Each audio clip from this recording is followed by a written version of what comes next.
tacit connection to your free body diagram of your equivalent lateral force system. The alternative diaphragm method says, yeah, maybe not. We're worried about higher mode effects. We have a different way to predict the elastic demands on that diaphragm, and so your horizontal system is separated, and you develop a different prediction for that shears that would be on the edge of the diaphragm. And that's an elastic prediction. It's similar in spirit to the ASCE7 method, but uses its own equations, has higher mode effects in it much more prominently, and then is reduced by this new R sub s factor. If the R sub s is large enough, since this new method maintains that lower limit of 1/2 the mass times the PGA, then things might just stay the same for you. If the R sub s is high enough, there's enough ductility in that system, then the design will just be controlled by this sort of minimal force, and away you go. But you're certainly not guaranteed of that, and also there's no upper bound anymore, and you can have quite a bit larger forces, even in this traditional case. And we're not talking about openings or transfers or any other situations which also stress your diaphragm. We're just talking about the very traditional situation for the basic shear.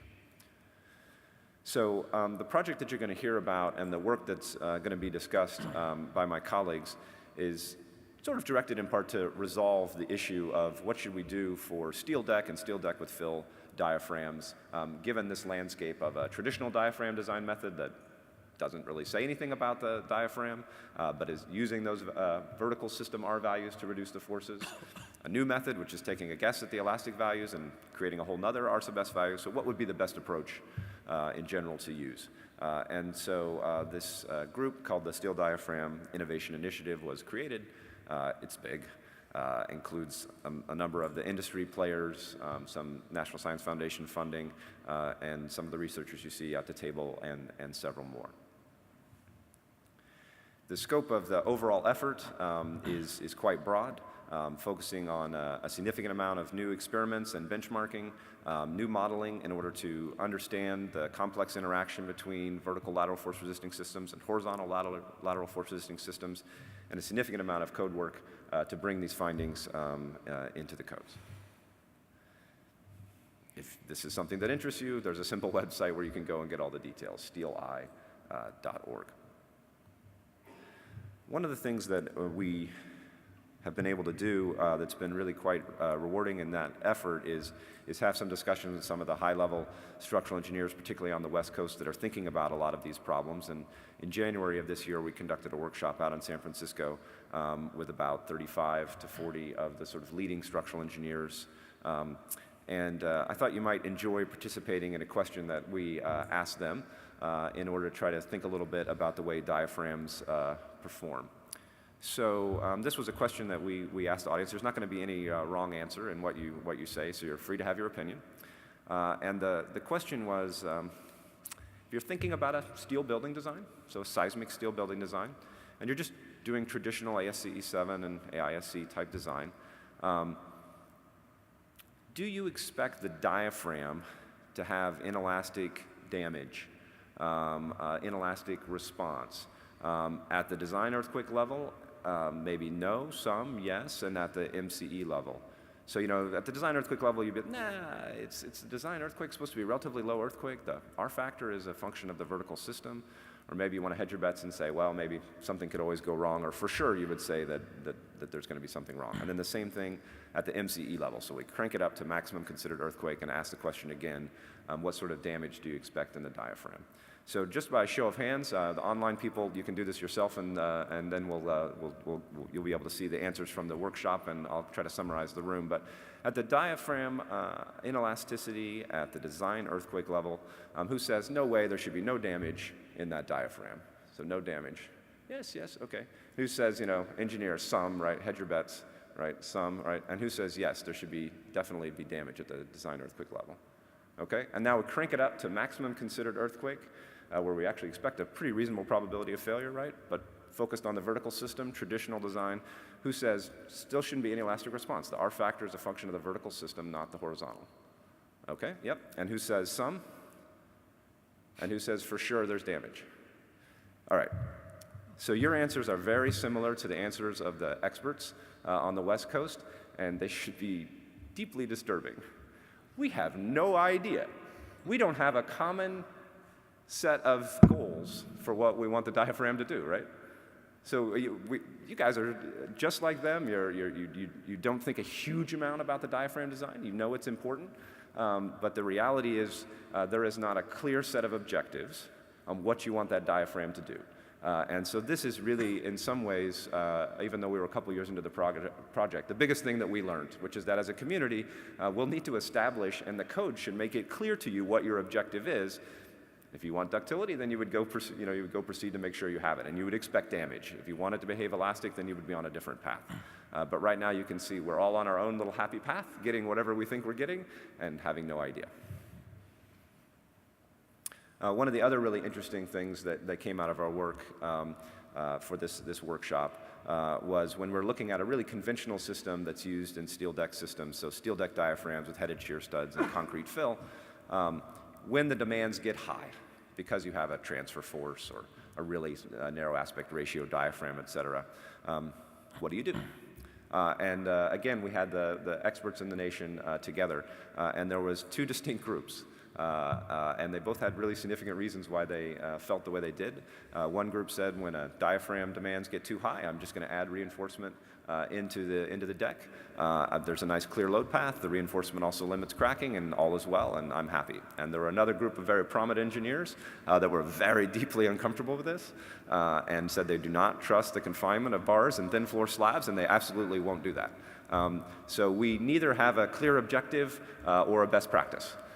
So probably we need to do some work. So with that, I'll turn it over to my colleagues to tell you what we've learned so far.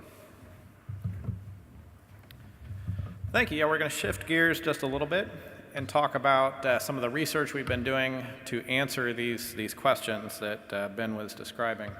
I'll start by describing an effort to compile past research data, and then I'll talk about some of the experiments that we've been doing as part of this project. One of the first things we did as part of this project was look back at past diaphragm tests, and specifically we're thinking about bare deck and concrete on metal deck. There was a perception that there wasn't a lot of tests available in the literature, primarily because these tests were sponsored by the deck manufacturers and the connector manufacturers, and so there wasn't, these weren't readily available. So we compiled these together. You can see there was a lot of tests done at West Virginia University by Larry Luttrell, a set of tests at Iowa State, which were some of the only tests with concrete on metal deck, quite a few tests by manufacturers, a group in Canada you can see there, as well as others. In total, we found 753 cantilever or simple span diaphragm tests in the literature. And we compiled those and tried to find information about the test setup and the test specimens, and also some about the results. For the test setup and test specimens, again, this is bare deck and concrete on metal deck, so you'll see a lot of the fields there related to the deck, the materials, the concrete, and the connectors. For test results, we're looking at the stiffness, we're looking at the strength, but we're also looking at ductility. When we start to talk about R sub S, we're interested in overstrength and ductility.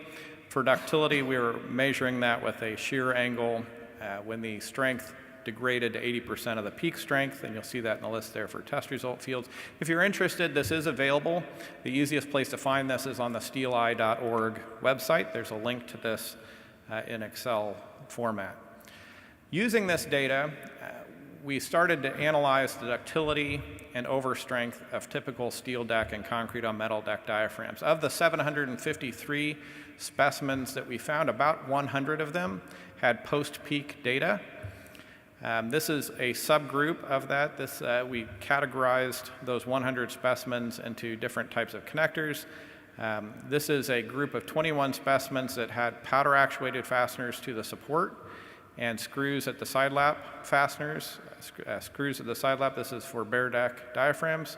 You can see there's quite a bit of scatter, and we were looking at strength, but we were also looking at ductility. So you'll see where they cross the blue line, that is where the strength was degraded to 80% of the peak, and we were calculating a ductility as that shear angle divided by the yield shear angle.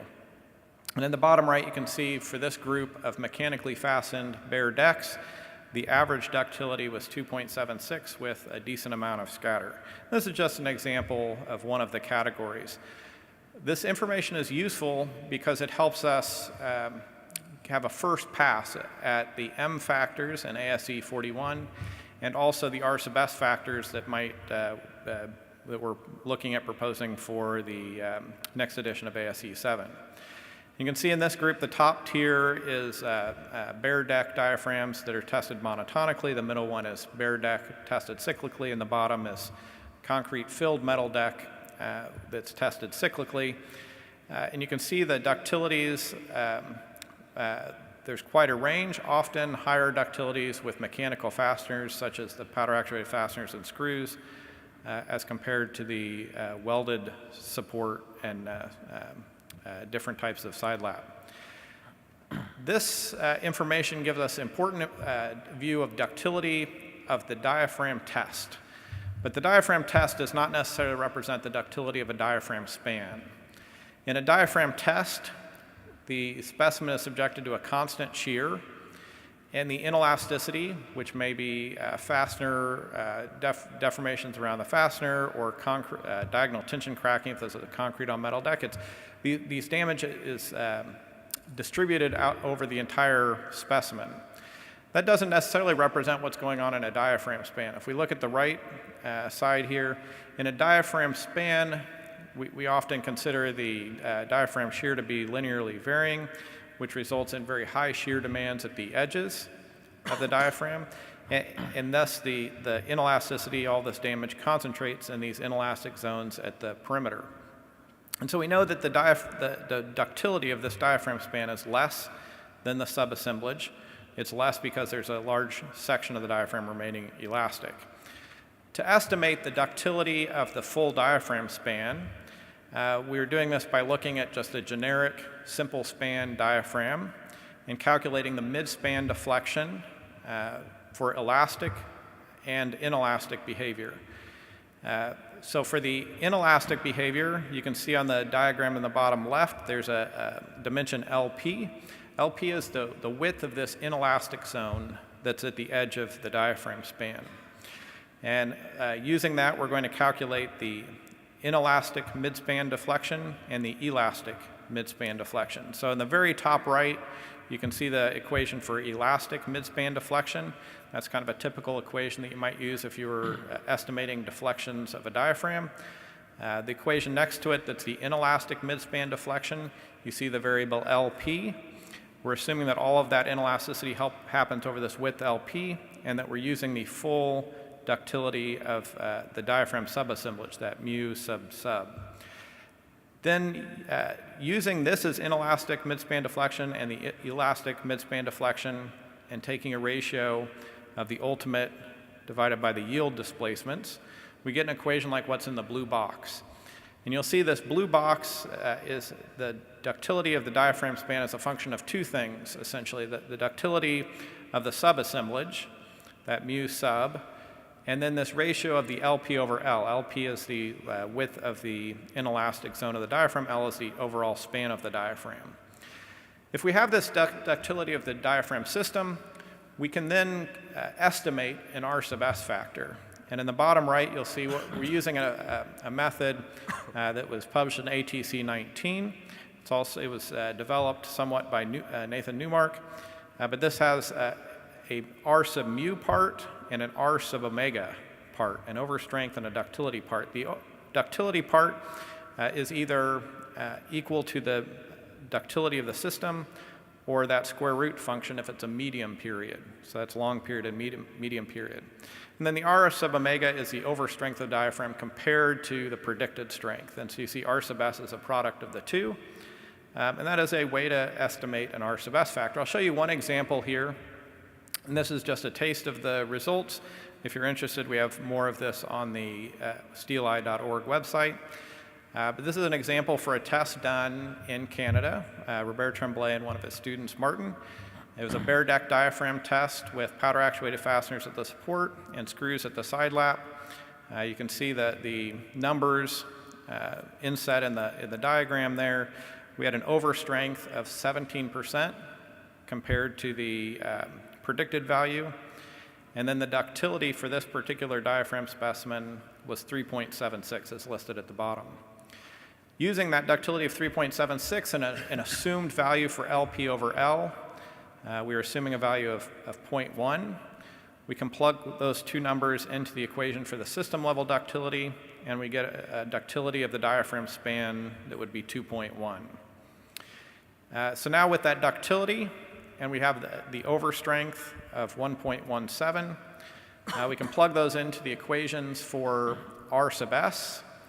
And again, we have different equations, whether we're considering this a medium period or a long period building, but it comes up with R sub S factors between 2 and 2.5. And so this is one way to calculate R sub S factors. And again, you can find more information. Now I'll switch gears to some of the tests that we're conducting at our 3 different schools. I'll start by talking about some at the smallest scale, the connector level tests for bare deck. We'll talk about some cantilever diaphragm tests, and then I think in Jerry's part he'll talk about a larger simple span diaphragm test that's in planning. So for bare deck diaphragms, the inelastic behavior is really tied to what's going on at the connectors. The deck sheets themselves may warp, they may deform, but a lot of the behavior is governed by what's going on at these connectors. This is a set of tests that was run at Hopkins. You can see on the left, this is a side lap connector. I don't think I have a good way to point. Oh, yeah, here we go. So I'll point out here, this is one sheet of deck, this is a second sheet of deck, and this is a side lap connector. So there are 2 connectors here. They're hard to see, but there's a couple screws connecting these 2 sheets of deck.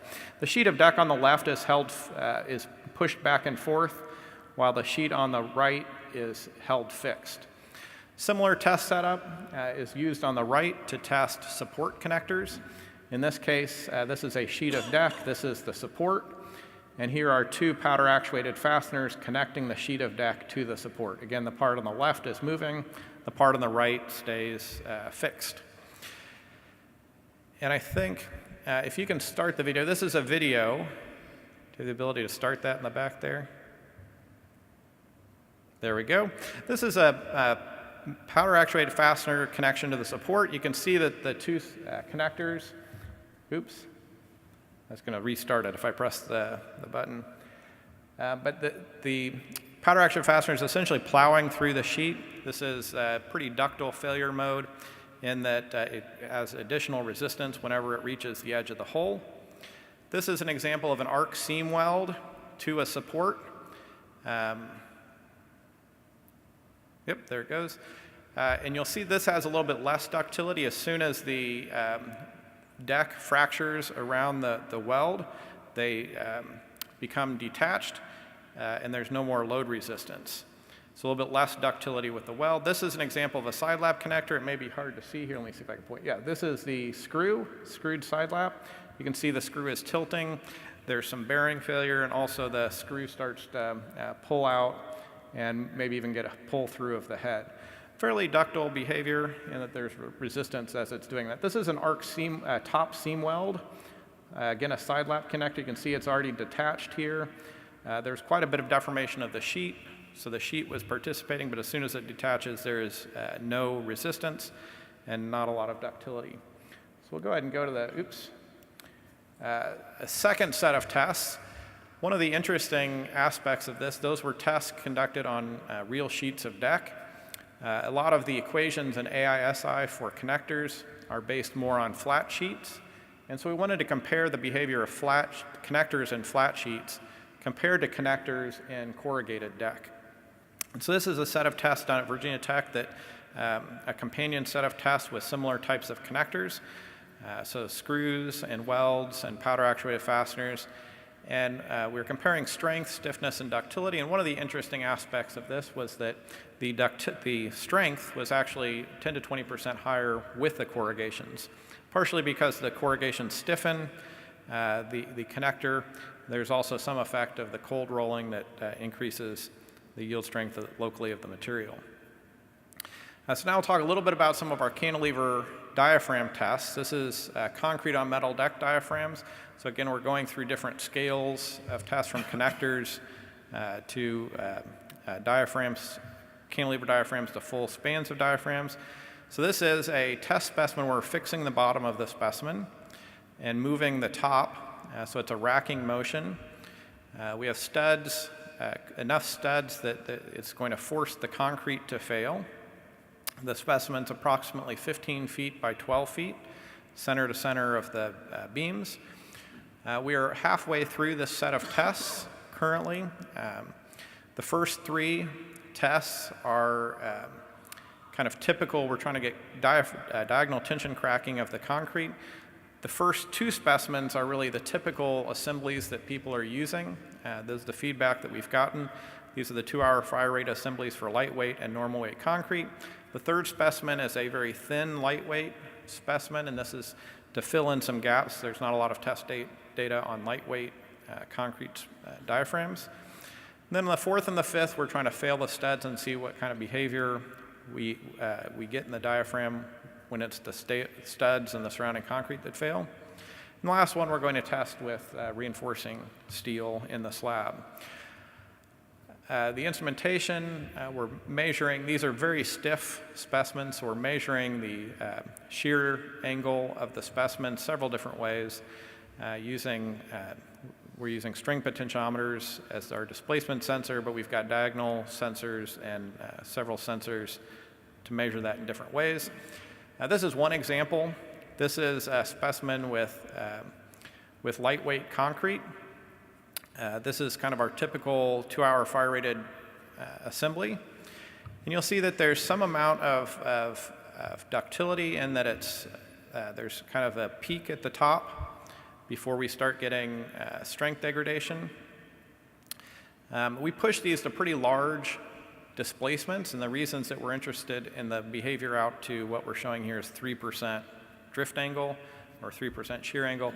We're interested in putting these into collapse models, so we really have to understand the behavior not just at peak, but out to large displacements. This is a picture of the specimen, the same specimen that's lightweight concrete specimen, a picture of when the diagonal tension cracking just started. It may be hard to see that crack, but you can see one crack there and one crack here. This is when the load starts to degrade. And then in additional cycles, this is when we get larger cracks on the opposite, loading in the opposite direction. And then those cracks get larger and larger. So this is as the cracks are diagonal tension crackings forming in both directions, and we get more strength degradation. We have some newer equations where we're predicting strength and stiffness. The equation to predict strength is one that's being proposed in AISI right now. But you can see it's a fairly accurate prediction for this set of tests and also the previous test at Iowa State. We can also predict the stiffness fairly well for these concrete on metal deck diaphragms. This is what the diaphragm looks like at the end of the test after going through 3% shear angle. You can see there's a lot of damage. It's really starting to crack up and become rubble. And we do, in some of our analyses that Jerry will show later, we do get to these levels of shear strain in some of our simulations. So with that, I'll turn it over to Jerry Hajar, who will talk about some of the, more on the experiments and some of our simulation.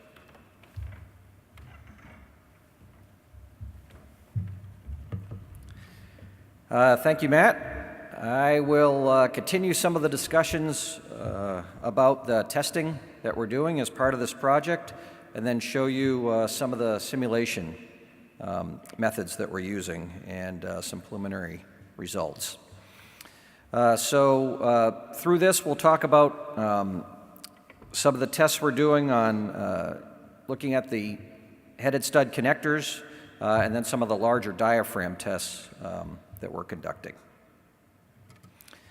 So to look at the headed stud connectors in more detail, we collected prior experiments on pushout tests. These are isolated tests looking at strengths of a small number of connectors.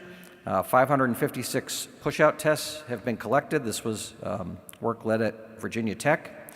You could see a typical test setup in the middle, which has been used for many years now in most of the cases for these tests. where you have a steel beam and then 2 composite slabs on either side, usually with 2 studs along the length for each of those. In this database, we have collected the geometric properties of the tests, basic material strengths, and basic results.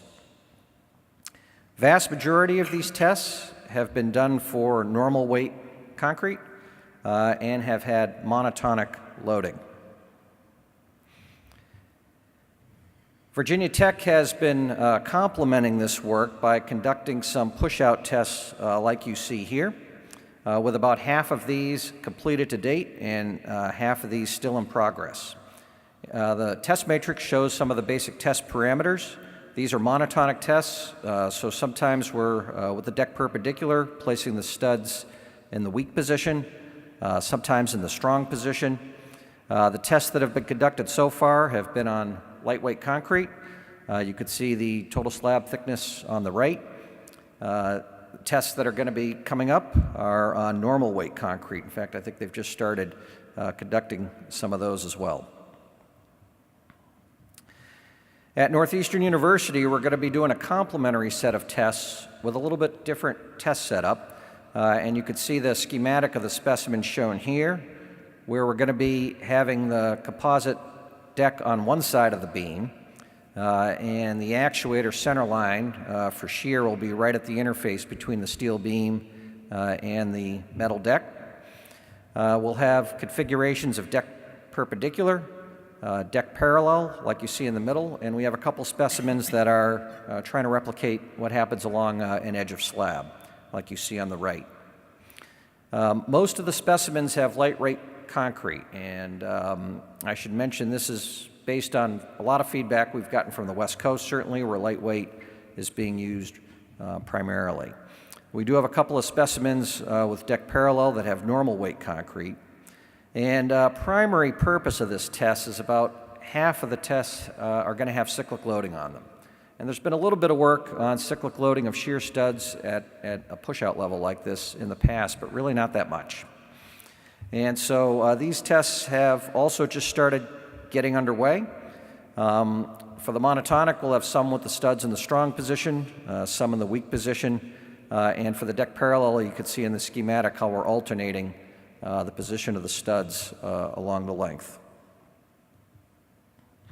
This shows a little bit more information about the basic test setup. In the lower right, we have 2 horizontal actuators that are going to be shearing the beam while we hold the composite slab in place. In addition, we have a vertical actuator that's putting a light vertical load with a spreader beam onto the composite slab to simulate some basic gravity load that might be on there. This shows a photograph on the right of one of the specimens in place and an associated schematic. And this shows some of the, one of the examples of test results. This was for a deck perpendicular case, 1 stud at 12 inches, with initial position for the initial stroke, having the studs in the weak position.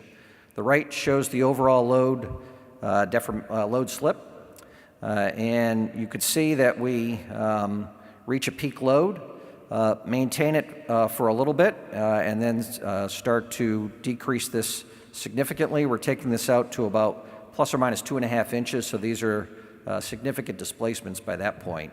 And then on the left, we zoom in and look at plus or minus about 1/4 inch, so we can understand how much these studs are maintaining their load and how much they're dropping off thereafter. This is with 1 stud at 12 inches. We'll have some similarly with 2 studs at 12 inches. And then coming up in the future, we're going to be doing 2 full-scale tests of diaphragms. With a configuration here that is more of a beam type configuration rather than the cantilever configuration. So this complements the tests that Matt showed that are taking place at Virginia Tech. And so here we'll have on one specimen that we're going to construct using industry standards with respect to stud placement and such, particularly for deck parallel along the chords, along the collectors rather, and then we will use the results of the testing and research we've had in the past to determine things like the slab reinforcement pulling off of the issues that Ben mentioned. We also plan to look at some innovative details in the second specimen, perhaps with some energy dissipating fuses connecting the diaphragm to the lateral system to help address and consider the focused inelasticity that happens in these diaphragms that Matt discussed. These will be cyclic tests. So now let me talk about some of the analysis approaches that we've been using to not only understand the strength and stiffness of the diaphragms, but to start to think about estimations of demand and understanding how that plays into our designs. Some research has been conducted at Johns Hopkins using simple mass spring models like we see here. In symmetry, these are essentially two mass models, one representing the lateral system and one representing the diaphragm behavior. And these simple models, subjected to seismic motion, allow us to sweep through a range of parameters to start to understand the behavior. You could see the basic constitutive behavior that's being assumed, and then various parameters for these are shown in the table. And this gives an example of some of the results and some of the conclusions that we're starting to consider as a result of that. So for example, if you put in here properties that essentially give you an R factor for the lateral system of 1 and an R sub S of 1, then you get the spectral results like you see here, with the blue coming from the lateral system and the red coming from the diaphragm. These are essentially exhibiting elastic behavior as a result of the earthquake. If you now put in an R equals 4, you could see that the resulting demands on the wall have decreased significantly. The demands on the diaphragm have decreased somewhat. If you have R sub S equals 3, this would represent quite a ductile diaphragm, and we have an R factor of 1. It decreases the demand on the wall a little bit, but not necessarily a lot. And then the demands on the diaphragm are certainly decreasing there. So the effect on the lateral system, not quite as dramatic as we might expect or hope. And then if you have both, you could see again the demand on the wall decreases significantly and the diaphragm some. Now these are preliminary studies, and in real diaphragms there could be other parameters that kick in, for example having multiple lateral systems in a particular direction that might change these, but these were certainly very helpful to help understand some of the issues related to demand on these systems. Then taking this up a notch with respect to scale, we have developed a series of building archetype structures, and through that are conducting some nonlinear frame analyses in 3 dimensions, again to look at the relationship of stiffness and strength of the diaphragms and lateral system relative to potential demand. So the systems that we're using here include buckling restrained braces for the frames in both of the coordinate directions. These simulations are being conducted both in SAP 2000 using rigid diaphragm and then in OpenCEASE where we're modeling the diaphragm with some nonlinear truss elements. You can see on the right different types of analyses that we're conducting, including elastic, pushover, nonlinear time history analysis, in order to really think about load path and, again, relationship to demand.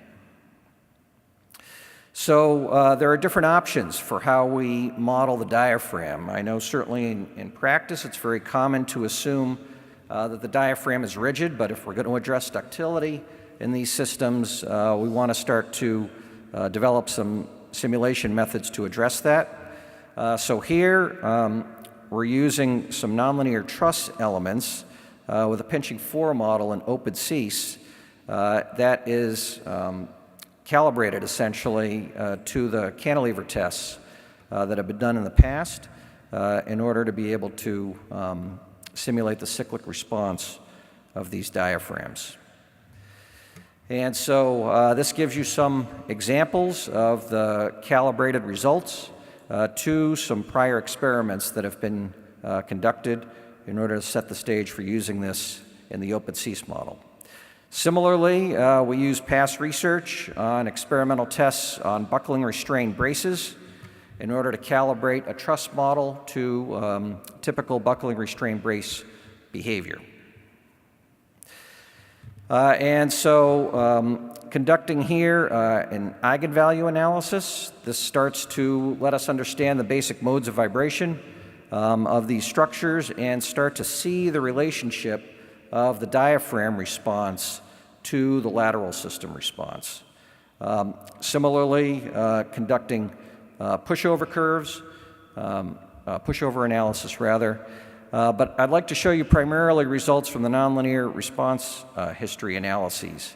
And so here looked at a set of 44 different ground motions at different scales for these. For example, a design basis earthquake and MCE. And here's a couple of examples of results. This is a video that is going to be showing the three-dimensional response of a typical structural system here for a design basis earthquake. And what you could start to see here is certainly the lateral system is exhibiting subductal response, but the diaphragm is showing some deformations, and towards the end of the analysis showing some noticeable inelasticity. This is for a design basis earthquake.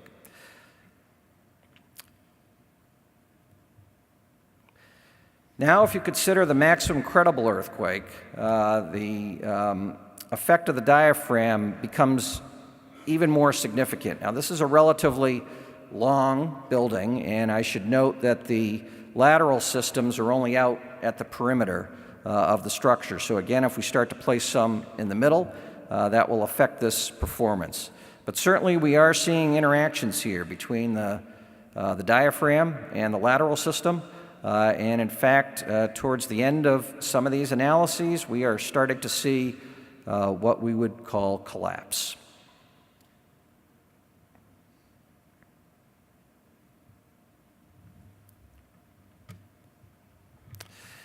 Now in this research, we're also conducting a series of analyses at, again, taking the scale up one more level. This is to be able to study the ductile strength of these diaphragm components with high-fidelity continuum finite element modeling. We're doing this work primarily at Northeastern. And so a couple of components to this. First, we're doing this in Abacus, and we've implemented a three-dimensional steel plasticity model using a bounding surface model. And key to the analyses that we're doing is we're simulating fracture in the steel, and then as I'll show in a moment, in the concrete. The fracture initiation surface is the color diagram that you see on the left. This is a typical fracture initiation surface. It's a function of triaxiality at each of the Gauss points in a finite element model and what's called a load angle. This surface, the way we've developed it, could take different shapes for different types of metals that might exhibit different characteristics. And then we calibrated both the plasticity and particularly the fracture initiation and propagation to a series of coupon tests like you see on the right. I should note after we initiate the fracture by contacting that surface, we do soften the stress-strain curve as you see on the upper left. And when we have a zero stress reached at a particular Gauss point, we eliminate the element. And it's through this element elimination that we start to propagate the fracture. We're using mesh sizes that are fairly comparable to what engineers might use. when they're doing high-fidelity analyses, engineers or researchers. And you could see some of these typical meshes in the calibration tests on the right. So we calibrated these to monotonic and cyclic coupon tests with a variety of different shapes for coupons that have been developed in recent years. These different shapes take us through a whole spectrum of triaxiality and load angle, and this allows the calibration to be quite comprehensive. We've also done some preliminary work to try to calibrate for bolts and for welds, like you see on the right. Similarly, we've developed and implemented an abacus model for triaxial plasticity behavior of concrete. Cutramanos at Virginia Tech developed this model, including fracture initiation and propagation. So we've now implemented that. And we are calibrating this against basic cube and cylinder tests, like you see on the right. And then once we have the calibration set, we are validating this against a wide range of experiments for steel, reinforced concrete, and then we'll be starting to use this for composite. So you can see some examples of the validation shown here. For example, on the left is a test conducted at NIST where they had two steel girders framing into a column and removing the column underneath, simulating removal of the column underneath with gravity load pushing down. You could see the plasticity, load deformation, and fracture that resulted, picking up the results from the experiments quite well. We did basic tests like compact tension tests, like you see in the center. Another reduced beam section test that Matt conducted. Some eccentric brace frame link tests conducted by Etherton at Texas, able to pick up all of these results quite well. And we culminated this by simulating the 4-story 2-bay shake table test that Lignos and Krauwinkler did some years ago on a steel frame with special connections like you see in the highlight here that really isolated the plasticity behavior and the subsequent fracture. They conducted this for a series of earthquakes of increasing magnitude, which we also did in our analysis, up to and including the earthquake that caused collapse of the structure, which is what is shown here. And then similarly for the reinforced concrete, replicating the validation test done by Cutramanos on reinforced concrete columns, some beam-to-column connections like you see here. We're also implementing in the concrete model, and this is work that's still ongoing, a cap model, because the plasticity model as it was developed allowed unlimited compression, unlimited stress for hydrostatic compression. So we are implementing a cap model based on some work in the literature that will limit that. So that'll be coming up in the future. And then, of course, we'll be using this to simulate our experimental test specimens, looking in detail at the composite behavior. Some preliminary results are shown here. Simulating our diaphragm tests at the different universities, and then from there, looking to simulate building structures. So just to wrap up, as a reminder, our website has information on it, SDII.org, very easy to remember. And so in conclusion here, this project is part of an ongoing multi-year project at several universities to look at the behavior of diaphragms in steel building structures. We have a range of experiments and analyses that we're conducting to address this. We have an industry steering group that we meet with regularly that's provided some great advice to us, including from the sponsors, and that's been invaluable for the basis of this work. And so with that, I'll turn it back over to Ben. Okay, thank you. So we're on time, and the way this session was sort of conceived was sort of this first part. You've done it. Good job. It was 2/3 of the effort, and it was focused on kind of diaphragms as a whole. And then the second part will focus on the perimeter members, chords and collectors very specifically, with Anshul and Max's presentation. But we wanted to give people a chance to ask the group any questions they had on this first segment of work. And so I'll just open the floor up for those questions for a moment, and then we'll see how we proceed.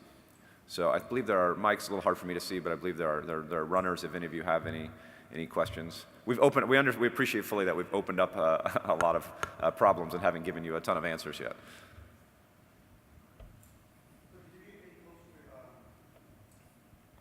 So did you get any closer to getting answers to the question that you posed at the beginning? Yeah, so the question is sort of what level of damage do we think that we expect, and I think the right answer is some damage in current design is expected at both the design and MCE levels, and we should conscientiously move that to a yes or a no. And there are things we could do to move it to a situation where we force elasticity there or we really embrace the ductility there. Right now we are in the some category, and one system will put a lot of demand on the diaphragm and another will not. And you can see those sort of in those videos. And maybe it wasn't clear, but the top roof was a bare deck and then there was filled deck, so that's why you were seeing the roof fly around so much. Other questions?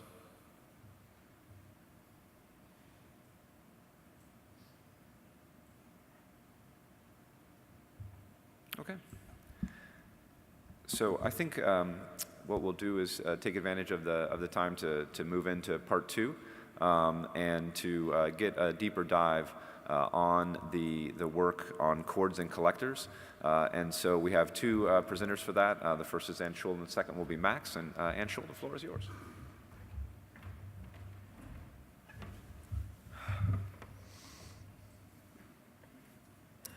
Great. Is the presentation up on the screen? Next, great. Here we go. Right. Good afternoon, everyone. I am Anshul Agarwal. I'm a postdoc at the University of Arizona, and I'm going to talk about the analytical modeling of the steel seismic collectors in steel building structures, and my colleague Max Beadle will be giving an overview on the experimental work.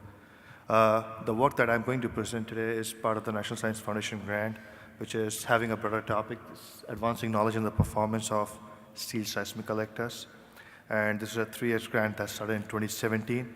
It's being conducted by 3 universities, with University of Arizona performing the analytical work, Lehigh University doing the large-scale experimental work, and UC San Diego, who are doing the shake table testing on the seismic collectors. Let me just start with a brief background on the collectors. Most of the inertial forces, they are generated in the floor system, and they are transferred to the foundation via the vertical element of the LFRs, let's say the brace frames. The elements that transfer these forces from the floor system to the vertical elements are termed as collectors. Now, in modern building layouts, these vertical elements are becoming more isolated in the plan view. Let's take an example of this hospital building from California. The red lines here shows the locations of the brace frame. Now, let's consider a line over here where there's a brace frame. If the forces are being generated at one end of the system, they have to be transferred all the way to these vertical elements. So these framing members, they serve as collectors. And typically, the forces on these collectors, they depend on the seismic hazard level and also the length of the collectors. And the code recognizes the critical nature of the collectors by providing a system overstrength factor for the design of the collectors. These system overstrength factors, they vary all the way from 2 to 3, and the design intent is to keep these critical elements elastic. Due to these, the compression design of the collectors that primarily focuses on the stability of these collector members, and which in the code they are designed as a non-composite. With system overstrength factor, it results in a significantly larger section than the adjoining gravity member. We can see an example over here where the gravity system is like W16 sections and the collectors are 24s, heavy W24s. And also notice the higher number, number of the shear studs, which are higher. That is to transfer the forces, the collector forces from the slab all the way to the steel members. The tension design focuses on the strength of the connections itself. And due to the system overstrength factor into play, oftentimes the gravity shear tab is not enough. So we often employ using multiple bolt row shear tab. But in certain situations where the member is not high enough, we often weld the top flange, which is an unusual connection, and the whole intent is to avoid transferring the moment through that connection, because these members are primarily designed for the axial forces alone. And in some cases, when the hazard levels are higher and you don't have a large enough section there, both flanges are welded, and the connection looks pretty similar to a moment connection with certain detailing differences. And here's the complete project overview of what we are doing with the complete scope. We are having 4 primary research thrusts. The first 2, collector connection and collector element, they are looking at the capacity side. Collector connections look at the capacity side of the collector system under tension. Element looks at the stability, the compression side. The collector system looks at the demand and how the forces get to the collectors and to the vertical elements. And the last one is the seismic system, where we look at the performance of the collector system, compare the capacity and the demand. And the first 3 thrusts are, each of them are having experimental thrusts related to them. And first 2 are with the Lehigh that Max will be going over, and the third one, looking at the performance. I'll talk more about it, but UC San Diego will be performing a shake table test. Here's an overview on the analytical work. We are looking at the 3 thrusts in parallel. The first one we looked at is the collector system, how the forces get from the floor system all the way to the collectors and all the way to the vertical elements of the LFRS. The second one is looking primarily at the tension response to the collector connections. And the third one is looking at the stability of the members. The load path in the horizontal was determined using isolated floor models of an evaluation structure in here. And due to the fairly large, considering the large floor system, we used line type elements, and we developed a 2-dimensional concrete truss model to take into account the effect of the slab, the concrete compression stress and the tension stress. And we had the rigid offsets all the way from the members to the slab. And I'll explain more, and we'll see the importance of the rigid offsets as we go more into the details about the collector connections. And let me just show you a quick results slide. And on the left side, we are showing the response of the collector line under compression, and on the right side, collector response under tension. We can see that prior to, in the red on both plots at the bottom screen, we can see that prior to concrete crushing and cracking, the collector forces in the collector line are not linear. In fact, they tend to be exponentially increasing towards the brace frame of the vertical elements. However, once concrete cracks and crushes, and we don't have any more of that concrete participating in carrying the collector forces, most of the forces are transferred by the collector elements, and the profile is pretty much similar to a linear profile as we assume in design. However, prior to concrete crushing, we can see the large forces in the collector system near to the brace frame that might lead to overstressing of the shear stress in that region. And the research, and we are going to validate our results by performing the shake table test at UC San Diego, which is planned for the upcoming summer. And this is a schematic showing what we are planning for doing as a shake table, which is a half-scale specimen. We are considering 2 perimeter collectors, which are on the outside. And we will have 2 different slab orientation built into one specimen, slab parallel, deck parallel and deck perpendicular. And right now we are in talk with our industry partners in figuring out more details of the collector connections, the inherent bracing, whether they want to look at the inherent bracing or the kickers as is often employed. The load path in the vertical plane, and this is where I was talking about the eccentricity between the concrete slab and the steel members. It was in the collector system, the vertical load path is important, and it's different from a regular moment frame or a gravity system because of 2 reasons. The first one is the inherent eccentricity of the connections, let's say the top flange weld, and also due to the dominance of the axial force over the gravity load. And it was determined using the 2D plane stress models. And this is a plot which is showing the result, the center of force.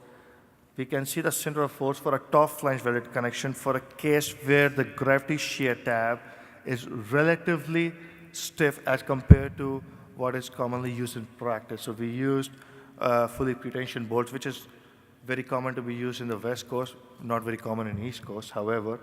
And we see that the center of force is between the flange and the top of the shear tab. at design peak and service load, which is a fairly constant thing.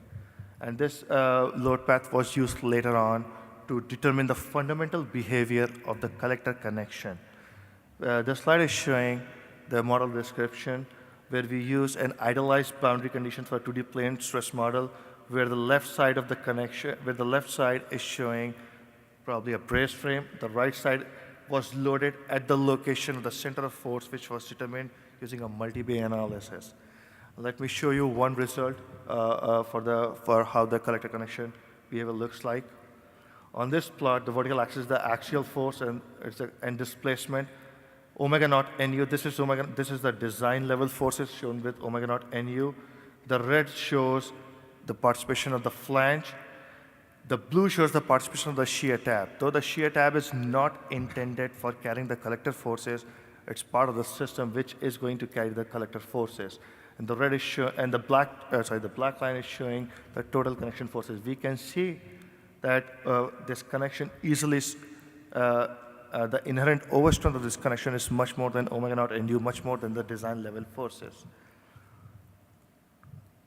This is showing the response of the same connection under compression. However, this time we took into account the effect of the slab. And we can see the effect of the slab, which is a very preliminary model at this time. Let me show you a comparison of the tension response versus a compression response of the connection. And notice that this response does not consider the stability, the local stability of the connection members for now. And we can see that the solid black, that's the compression response with the slab. The gray line is showing the tension response without the slab. Clearly, the slab protects the connection, which is not the case with the tension. Now, I have already discussed that these are eccentric connections that are top flange welded. This is a schematic showing, simple schematic showing, this is where we are loading the connection, this is where the flange is resting, this is where the shear tab is resting. Due to just welding one flange, we are introducing inherent eccentricity in the connection, which arises to shear at the face of the connection and a moment at the connection.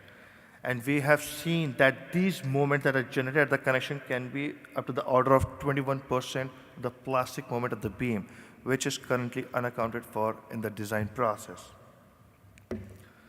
Also, apart from carrying the axial forces, these collectors are part of a frame system that is going to go under frame drift and will have a frame action.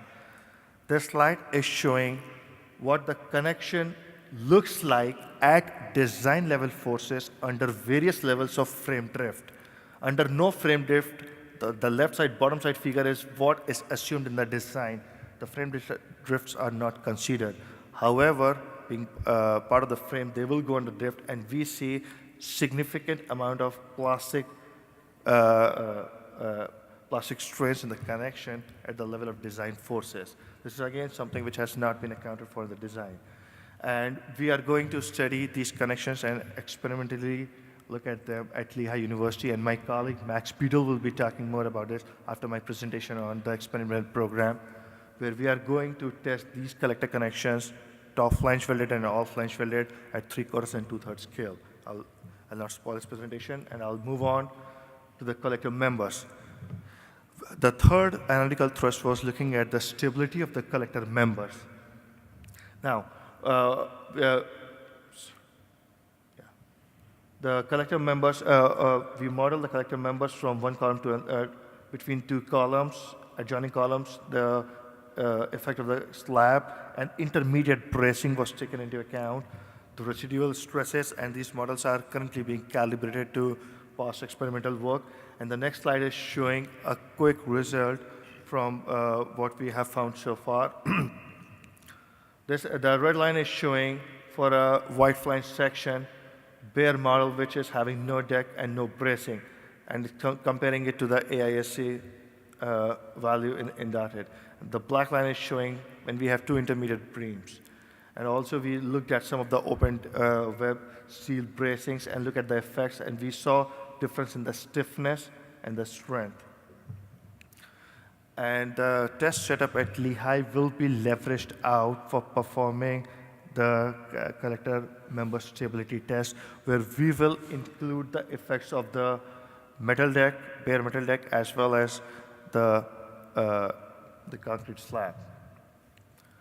And the main conclusion from the analytical work that we have to this date are that the axial force along the collectors is that's not linear prior to slab cracking. However, it pretty much matches with the design assumption once the concrete cracks and crushes.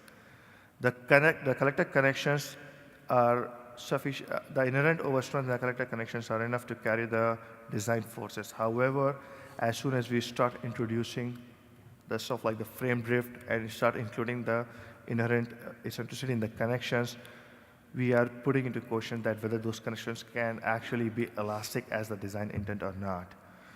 And the collector compression capacity, that is sensitive to the presence and orientation of the slab, and the cyclic compression response will be evaluated in the experimental program. Thank you.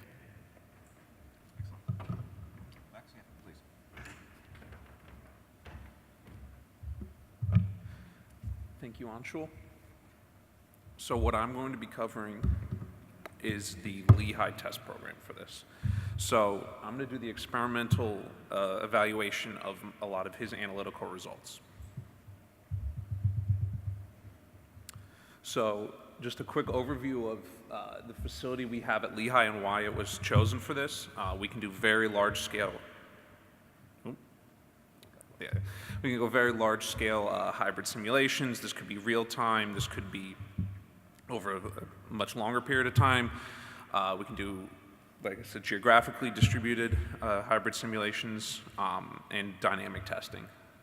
So what we have here and why this is important for us is that we needed something that allowed us a large space to build this in. So Lehigh it's about 50 feet high, it's about 40 by 100 feet long, and we have the capacity in shear for our tie downs of about 500 kips and about 300 kips in tension, and this will come into play as I describe our test setup. So let's go over Lehigh's role in the project. If we remember this overall collector, the collector connection, the element, the system, and then the seismic system. So where Lehigh is focusing in on is what I'm going to be calling test program 1 and test program 2. Anshul described these in his analytical work, but basically today I'm going to focus mainly on test program 1. Test program 2 is in development currently, and a new graduate student and the faculty will work on that later on. So test program 1, we're looking at typical practices for these connections. So Anshul had described top flange weld and all flange weld connections. So I'm going to quickly go over what we in our industry advisory group had decided were typical for these connections. Most of the time, the top flange and or bottom flange weld will be classified as a demand critical weld. This means that the weld has to meet D1.8 standards for not only the weld metal itself, the wire, but the weld once it is completed. Next, the backing bar, it's usually welded to the column. In this case, it's welded below. You'll see the difference when we go to our test specimen. And normally the backing bar is removed on the bottom flange. They will leave it in for the top flange, but for the bottom flange, they normally remove it. Next up is the gravity shear tab. Like Anshul had described, originally the main design assumption once you weld that top flange is that that shear tab is for gravity only. Now, as Anshul's results have shown, they do carry axial force, but they're not designed for that. So they're full depth even when they don't need to be, and they normally have fully pre-tensioned bolts. Finally, the weld access hole. The typical practice is kind of up in the air with who uses what, but normally it's between D1.1 or D1.8 Wolf W standards. So with all that in mind, what we decided to do is how could we make this what we're calling a code minimum, or a kind of, if you use the code just as what it says and don't go over what's necessary, how does that actually respond? So test program 1 specimens, the first thing we're going to look at is how these are different. So first of all, we did not consider the welds, whether they be top flange or all flange, as demand critical. This meant that it still had to meet the normal weld wire specification, but did not have a welding Sharpie requirement for the weld itself. Next, the backing bar, it's welded to the column, except in our case, it will be welded inside of where the top flange will be welded, so that when they go back, they will remelt that initial pass when they do the full flange weld. The bottom backing bar will remain in place. The main thrust of this, as we were told, is that if you can save on construction and not have to remove that back bar, back gadget out, and then refill it back in, and you can show that they don't change this response significantly, then that would be a huge benefit. Gravity shear tab was full depth. However, we decided to go with snug tight bolts instead of pre-tension bolts, and we decided to go with the code minimum of a D1.1 weld axis hole. So this is all building up to what our test program is doing. So first thing we had to do was select these members. Once we had an idea of what the connections that we wanted to study were, we had to select the members. So the figure here shows the design level forces and then the subsequent design beams that we chose. In order to test these to what would actually end up being past yield into ultimate, these will need to be scaled. So we have the all flange weld, which is this connection here, and the top flange weld, which is this connection. So if we look, the design forces are about 1,200 and 600 kips respectively. Once I go further on into the scaling process, you'll see that that meant that the actual expected capacities were much higher than that. So first, let's go into the top flange weld specimens and why we chose to scale them to 3/4. So first, I'll just quickly go over what the specimen actually has. It is a 12 by 136 and an 18 by 97, both scaled based off of the design structure shown in the previous slide. And then we kept the bolt size as a scaled, but the depth of the shear tab was still full. So as you see here, the factored strength was 714. If you remember, the design force was 600. However, we have an expected maximum capacity of 1,500 kips. Due to some limitations in the lab and availability of actuators, the design force that Anshul and I worked with when coming up with the scale design was 1,200. If it was 1,200 kips or below at the maximum expected capacity, we could test it. If it was above 1,200, we didn't have the capacity in the lab at the current time. So we chose a 3/4 scale, which as you see gives us approximately 940 kips of expected capacity. All flange weld, very similar. We kept the shear tab, scaled the bolts, the member, used the same column, because even though this was farther on in the connection, the columns were assumed to be the same for the whole collector run. And then in this case, you see that the expected capacity was almost 27 or 2650, so we needed to go to a smaller scale, so we went with 2/3 on this for about 980 kips of expected capacity. So I'm going to quickly go over our actual test setup as is designed today. The key benefit to this is the reusability. You'll see that when I go through all this, most of this can be reused for both test program 1 and test program 2. First is the K-frames. These were designed to react the actuators and carry the up to 1,200 kips from 5'3" off the ground into the floor, which is a really good benefit to why we have this very strong floor that we can tie into and take up the shear and axial capacity. We have loading actuators, which I will go into further detail later, that will basically be applying a tension or compression cyclic loading. We have this reusable test fixture, which is important to note that at this time, the whole test specimen itself is rotated 90 degrees from the normal vertical test setup. This was done for 2 reasons. 1, limited vertical space in the lab due to other projects, and 2, the benefit to putting the actuators next to each other instead of having to stack them vertically. So this reusable test fixture allows us to test multiple types of specimens without needing to rebuild a whole 20-foot long specimen. So you'll see that this is about approximately 13 feet, and the only thing that changes between test types is this beam. Column and the roller and the pin will all stay the same. Next, we have the lateral bracing. And sorry if I didn't say this before, but these are the current pictures as they're sitting in the lab. Lateral bracing is basically designed so that during compression, if this starts to bow what would be vertical on this slide, or vertical in the lab, that we restrain it from being able to do that. Just a side effect of having to turn the whole thing 90 degrees.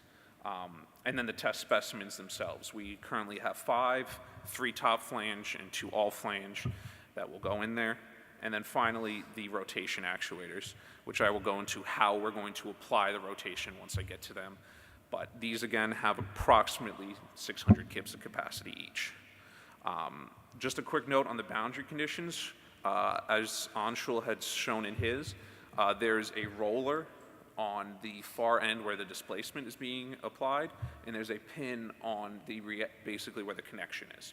So through his models, we were able to tell that this most closely resembles the collector system with a concrete deck and shear studs with everything included. So those are designed for that purpose in the lab. So I'm going to quickly go into what the loading actuators and how they're controlled are. They have 550 kips. Nominal, we could go over, but we would like to keep it around that. Stroke of about 60 inches. And as Anshul discussed, he found that center of force was somewhere between the shear tab and the top flange. So where these were located were based off of his results in order to match that, so that we could apply the same force in both actuators to cause as little moment and shear into that column as we can, into the column that we load with. And they are basically going to be in a hybrid master-slave control, where the actuator closer to the screen right now will be in a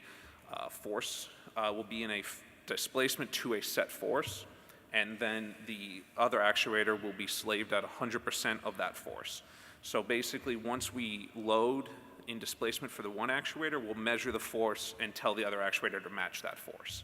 That way we try to keep this center of force exactly in between the two actuators. Next is the rotation actuators. So the key thing to note about these is that when we're talking about rotation, we're talking about this pin.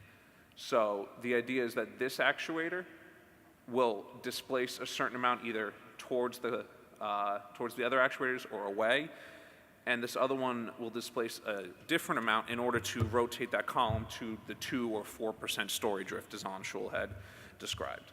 So the idea is that they will work in tandem, rotate to that percentage, and then hold their displacement there. So basically just going to summarize what I just said.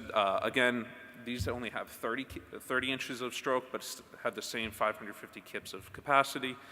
The center was located to match the center of the other actuators. That way, the center force would be carried through, and the actuators at this end won't be disproportionately loaded, so one shouldn't be carrying much more force than the other.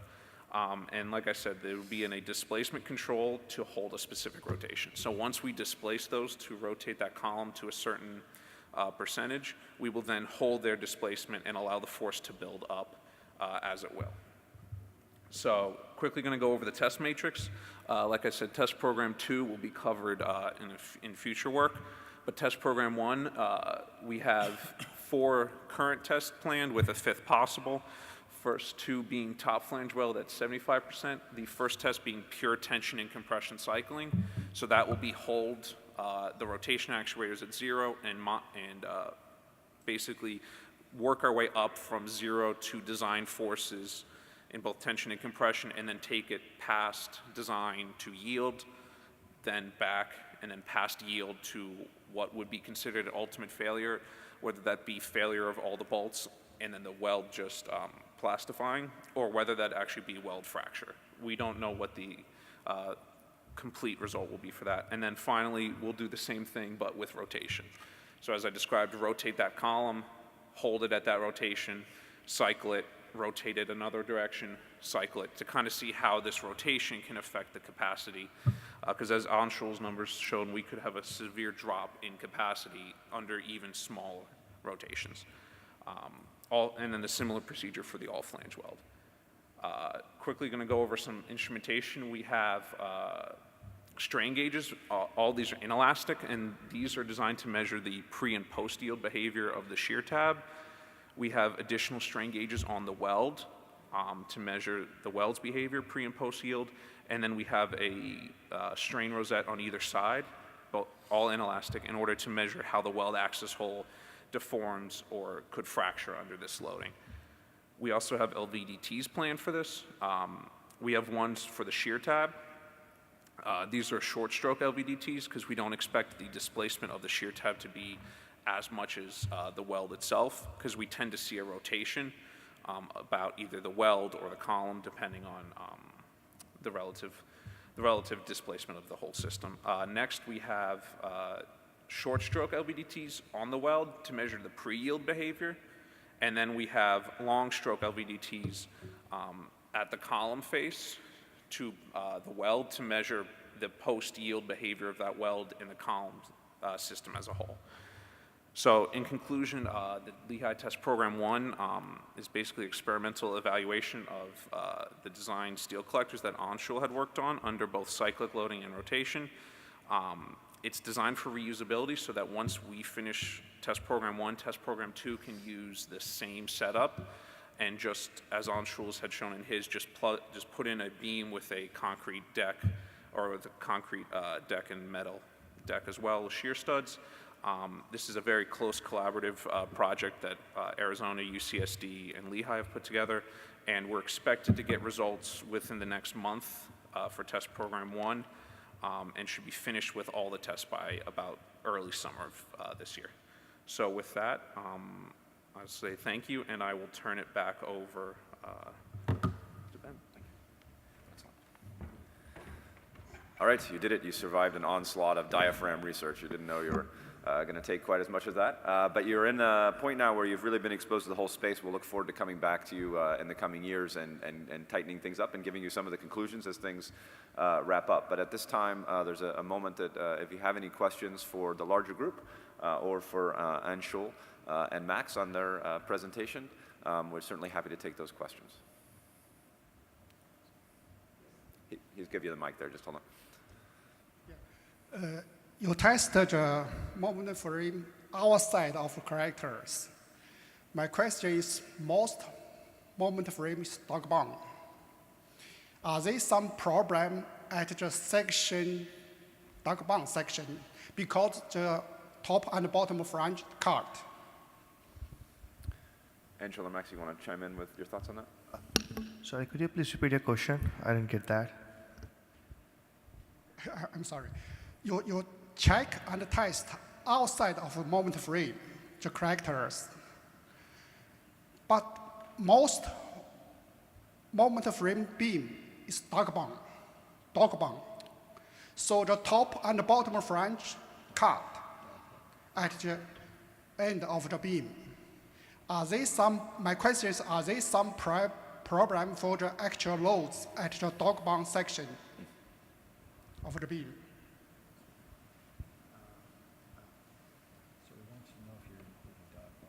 Good, Jared, you can turn it. I got it.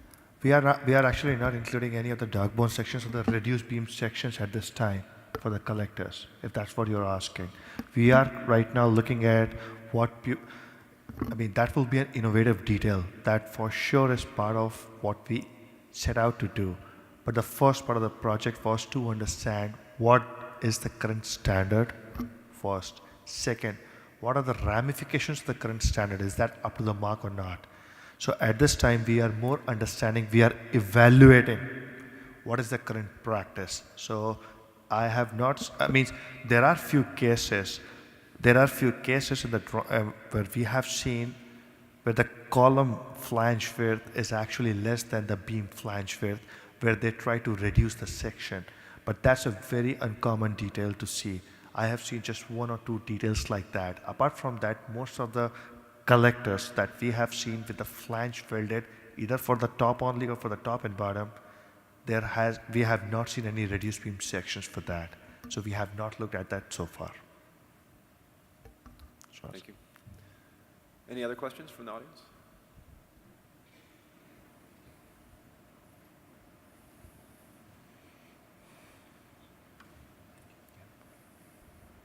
The question is, do you have a predetermined goal to achieve?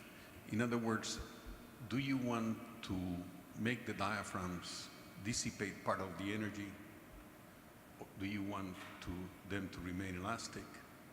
And that's one question. And the second question is, if you put reinforcing in the slab, then some of these issues go away. Yeah, so it's a really important question. There's some challenges to saying, okay, we just want to do A, make it elastic, or B, make it inelastic, in that existing design methods which have intended for elastic response of the diaphragm have ended up with interaction and gotten inelastic response anyway, even though they do an overstrength design or something like this. So you guys can add to that if you want, but I think the challenge is we didn't set out with an expectation for what the current performing system is, but we do have an expectation that you should be able to have a different set of details that would give you ductility when you decide you want it or need it. So we would like to be able to say either through something innovative like the fuses or through smarter detailing in the interfaces between the field of the diaphragm and the boundary members that you could achieve a certain level of ductility. It's known and you could take advantage of it. Whereas right now that's all kind of a dark art. With respect to the second question, which is just add some reinforcement and move on, we pretty much felt the same way in the beginning until we started talking to everybody. They got really nervous about adding reinforcement, and the question is essentially the justification for the shear capacity for a filled deck with extra reinforcement is essentially concrete shear wall tests, which have a very different thickness and boundary condition. And so I think it's an open question right now what the performance is of a relatively thin fill with a lot of nice calculations that show that the performance should be good. So I think we hope at the end of this project to be able to say a little bit more about that. But yeah, that was what we were keeping in our pocket as that should be the right answer as well. And now we're a little bit less sure, as is often the case. I don't know, Matt or Jared, did you want to add anything to that? That's good. Okay. Looks like there's one more question in the back, and then we'll. Thank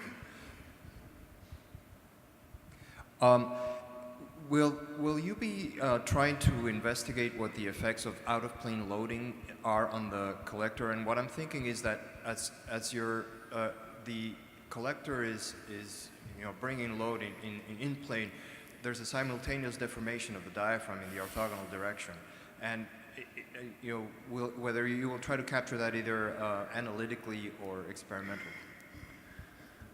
Great question, thank you. Yes, we are at Lehigh, in the experiments, we are trying to determine the capacity of these collectors. So we are not dealing with out-of-plane loading. However, the shake table test that we are planning is having the perimeter collectors, in which we are going to have the gravity load for sure, and apart from that we will have that in-plane strut action from the concrete and also the torsional due to the offset of the gravity because of the perimeter collectors. So we will be capturing that experimentally. And also we have been working on the analytical models where we do have the perimeter collectors for the gravity loading, which are creating like the torsion and out-of-plane loading. So yes, we are. All right, well, with that, we have come to 12:30, and at least for the local group, which didn't get to eat lunch while they were watching this on the live stream, we're ready to eat. So I will conclude our session, invite you to come up and ask any questions you like to the group. They're all very interested to talk further about the work, and I will see you in the exhibit hall shortly for lunch. Thank you, everyone.